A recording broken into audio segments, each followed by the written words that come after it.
My name is Emily McInturf, and this is my video lab report for Lab 5, Choose Your Own Adventure. The objective of my lab was to observe the motion of a crumpled piece of paper and a flat piece of paper that were dropped from rest somewhat slowly straight down. The experiment will compare the position as a function of time for both the measured experimental cases and a predicted model case. The model predicted position is based on Newton's second law. Using this data, I will analyze the effect of drag force and surface area on the motion of the falling papers.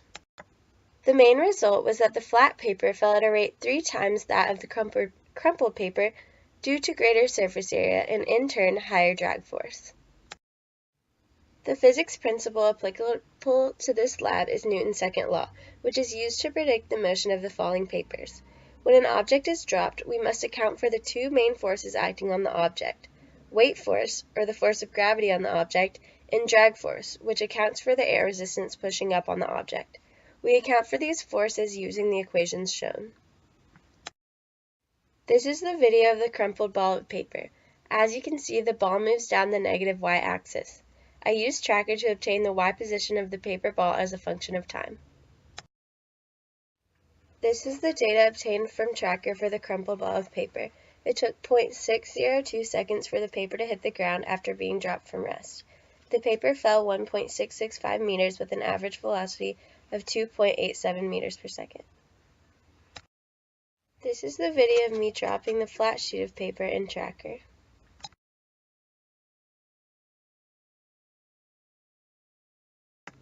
Here is the data obtained from Tracker for the flat sheet of paper.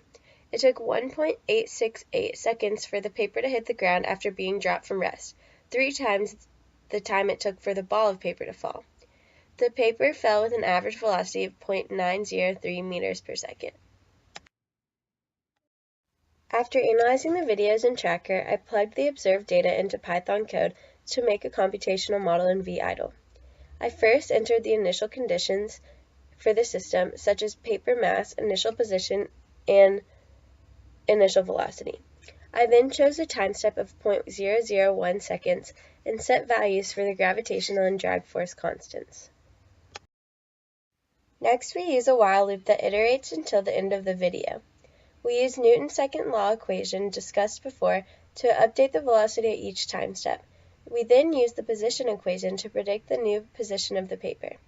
The most important part of the while loop is calculating net force. Because the object is falling, we say that F net equals the weight force plus the drag force, which is calculated using the equations discussed in the previous slides. When we run this code, we get a computational model showing the forces on the object and also a position versus time graph. The yellow arrow represents the gravitational force from the Earth, and the blue arrow represents the drag force acting on the object in the positive y direction. When the paper is crumpled into a ball, the gravitational force is much greater than the drag force due to low surface area. However, when the paper is flat, the drag force is much larger. This is a graph comparing the observed data from Tracker for the flat paper versus the paper ball. The blue line represents the flat paper and the red line represents the paper ball. As you can see, the paper ball's path starts slow and then begins to slope further as time goes on. This is because it starts from rest and is gaining momentum, causing it to speed up as it gets closer to the ground. The flat paper's path, however, is almost linear, falling at a pretty constant speed. This is because the high drag force does not allow it to gain as much momentum, slowing the paper down. This graph compares the data for the crumpled ball of paper, the model with drag, and the model without drag. Because the paper ball has very low surface area, the drag force is minimal. But we find that when we take out the drag force, the paper falls farther in the same amount of time. This graph shows our final results, comparing the data for the crumpled paper ball, the flat sheet of paper, and the computational model. The paper ball is the purple dots, the flat sheet is the blue dots, and the computational models is the purple line. The observed data for the crumpled paper is very close to the computational model due to minimal drag force in the system. The observed data for the flat paper greatly differs from that of the crumpled paper and the computational model. The flat paper has much larger surface area, which results in more air resistance and therefore a larger drag force. Because the drag force is so much larger, the net force is smaller, making the position change slower.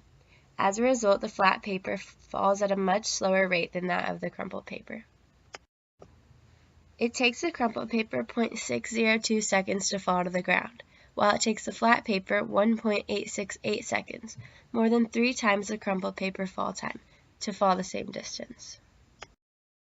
In summary, I found that the addition of drag force greatly improved the accuracy of the model when comparing the model with the ball of paper. After comparing the two videos, I found that drag force can reduce velocity, as shown in the flat paper example. This concludes my video lab report. Thank you for watching.